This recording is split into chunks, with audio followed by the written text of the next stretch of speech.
Zipo taarifa ambazo zilisambaa zikionyesha kwamba Iran wameweza kufungua mlango bahari wa Hormuz, na kidogo ikatia matumaini sana, na viongozi wa Ufaransa na Uingereza pamoja na viongozi wa mataifa mengine ya Ulaya walikusanyika mjini Paris kujadili namna ya kufungua mlango bahari wa Hormuz, huku Iran na Marekani zikisema tayari njia hiyo iko wazi.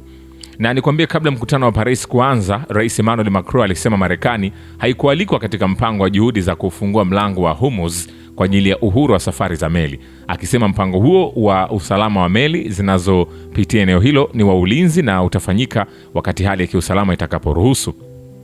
Kansela Ujerumani Friedrich Merz na waziri mkuu wa Italia Giorgia Meloni walikuwepo katika mkutano huo. Viongozi wengine ni waziri mkuu wa Australia na Canada pamoja na Korea Kusini na rais wa Ukraine Volodymyr Zelensky. Wote hao walijiunga kupitia au kwa njia ya video.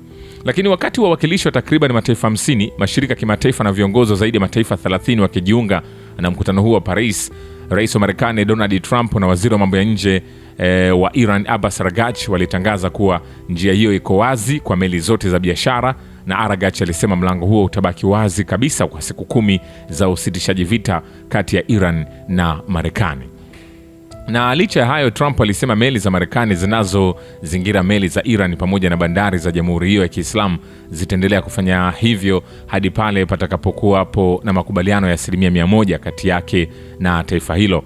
Wakati huo Rais Donald Trump aliandika kwenye mtandao wake wa Trust Social kwamba analipinga pendekezo kutoka kwa jumuiya ya kujihami ya NATO kutaka kusaidia kufungua mlango bahari wa Hormuz baada ya Iran kusema mlango huo upo wazi, na Trump aliambia NATO kukaa kando kabisa katika hilo.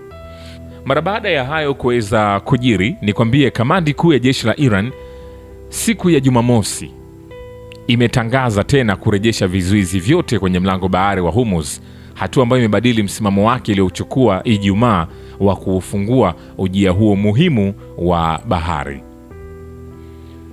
Teherani ilifunga njia hiyo nyembamba ya bahari inayopitisha karibu 20% ya mafuta na gesi yote asili duniani baada ya Marekani na Israeli kuishambulia dola hiyo ya Uajemi mwishoni mwa mwezi Februari. Na Jumamosi, taarifa iliyotolewa na kamandi kuu ya jeshi la nchi hiyo imesema Washington imekiuka ahadi ya kufungua kikamilifu shughuli zote za usafirishaji kupitia mlango bahari huo kwa uamuzi wake wa kuendelea na mzingiro wa kijeshi iliyoweka mwa wiki hii. Hayo yakiendelea, Rais wa Marekani Donald Trump amesema kwenye mahojiano na ABC News kwamba anaiamini Iran kuzingatia masharti ya makubaliano ya amani ikiwa yatasainiwa. Alipoulizwa na kituo cha televisheni kama mtu anaweza kuwa na uhakika kwamba Iran itatimiza majukumu yake chini ya makubaliano yanayowezekana, kiongozi huyo wa Marekani alijibu kwa kukubali. Pia alisema kwamba Teherani inataka kufanya makubaliano, akiongeza kwamba kizuizi cha majini cha Marekani kimeinyima Jamhuri ya Kiislamu mapato. Trump alikataa ripoti ya Axios kwamba Marekani na Iran walikuwa wakijadili uwezekano wa kufungia dola bilioni 20 katika fedha zilizofungiwa za Teheran badala ya kuhamisha uranium yake iliyorutubishwa hadi Washington. Alielezea ripoti hiyo kama habari bandia. Meli 3 zaidi za kitalii zimeanza kuelekea mlango bahari wa Hormuz kufuatia meli moja ambayo ilifanikiwa kuvuka mlango huo Aprili 7.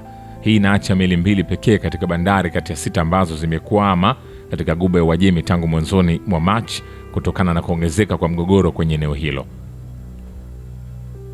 Vile vile, Iran na Marekani zinadumisha mawasiliano na mazungumzo yataendelea mwishoni mwa wiki. Rais wa Marekani Donald Trump anasema mazungumzo yanaendelea na yataendelea mwishoni mwa wiki, aliwaambia waandishi wa habari katika mazungumzo mafupi alipowasili Phoenix, Arizona, akitoa maoni kuhusu mawasiliano na Iran.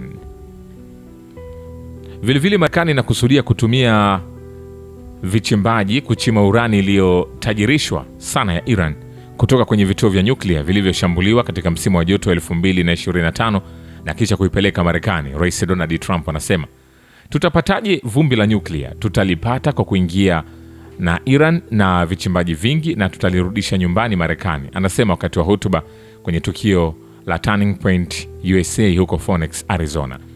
Trump anatumia neno vumbi la nyuklia kurejelea nyenzo zilizohifadhiwa katika vituo vya nyuklia vya Iran huko Natanz, Fordo na Isfahan ambavyo vililengwa katika mashambulizi ya Marekani mwaka jana. Rais wa Marekani aliongeza kuwa Teheran haitapokea pesa yoyote kama malipo. Lakini rais wa Marekani hakuondoa uwezekano wa Washington kuanza tena operesheni za kijeshi dhidi ya Iran ikiwa makubaliano hayatasainiwa. Anasema labda sitaongeza muda wake mkataba wa kusitisha mapigano, lakini vikwazo vitabaki.